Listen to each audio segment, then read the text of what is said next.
පෙරදිග ලෝකයේ බැබලෙන මුතු ඇටය. The pearl of the Indian Ocean. Sri Lanka. The Sri Lanka has so many names. Sri Lanka, Zilan, Ceylon, Tambapanni, Tambalapatana, Serendip, whatever what you had. When Ibn Battuta came to the east, he came to Sri Lanka, he went up the Adel Street, and in his chronicles he speaks of this beautiful country. So was Ptolemy. You go into the history of God, it is said from the time of King Solomon, generals had come here to this country in search of pearls and elephants. And such a beautiful country it is. It was. It has a very long tradition, more than 5,000 years. A Sinhala Buddhist country. It's our dispute here, but now, with all its resources, what are the resources? It has, unlike other countries, it is well located in a strategic location in the Indian Ocean, where the whole world feels it's a very vital point for trade, and even in time of war, they always found the Sri Lanka, the Trikamani Harbour, this, that and the other. Right throughout time memorial, Sri Lanka was a country that had something very special. So as time went by, that you get the ancient kings who ruled Sri Lanka, very justifiable kings who had made several tanks, rivers, lagavas. They had done so much, and there were large families going on. What a wonderful place! And they never hurt, especially with this Buddhist Sinhala culture. They are also very particular about the vegetation, animals. They are very concerned, and they were nice, and then things were going very smooth. Really, our first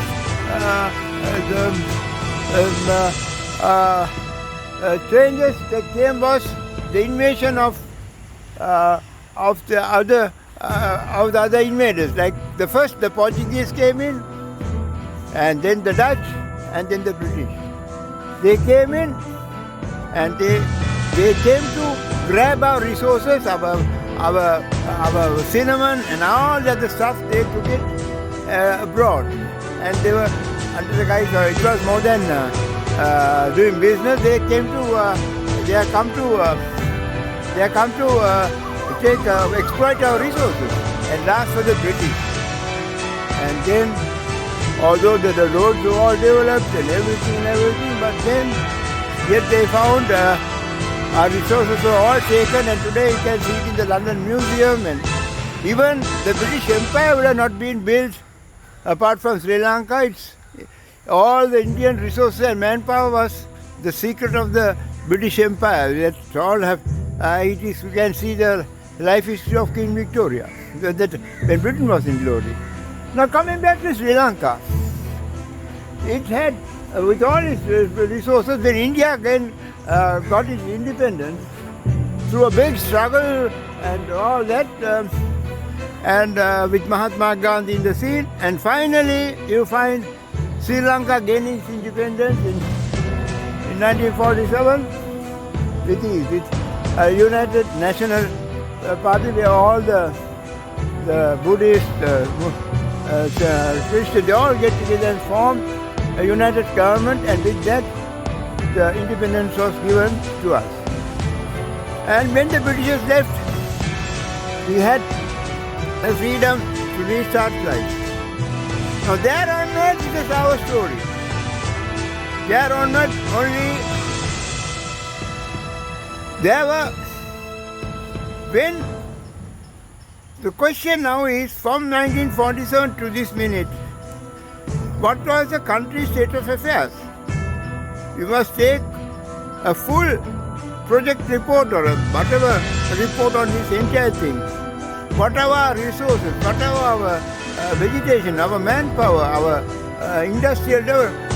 We had a beautiful, our vegetation, also the British exploited and put tea and other stuff.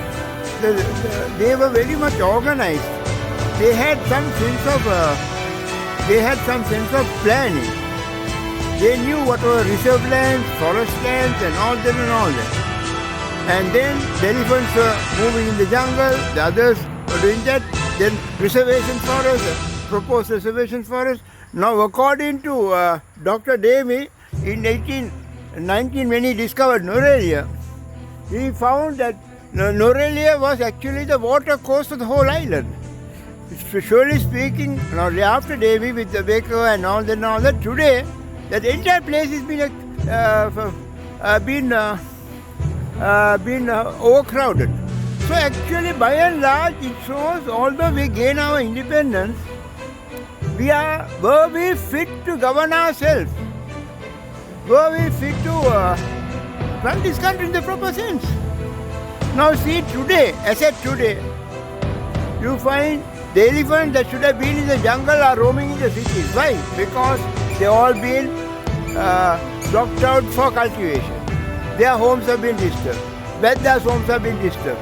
I can remember sometimes back even these Battalion girls who were selling their things in the natural way places with Pasiala, they were sent to somewhere else. We tried to artificially completely confuse and diffuse the whole thing. That was one.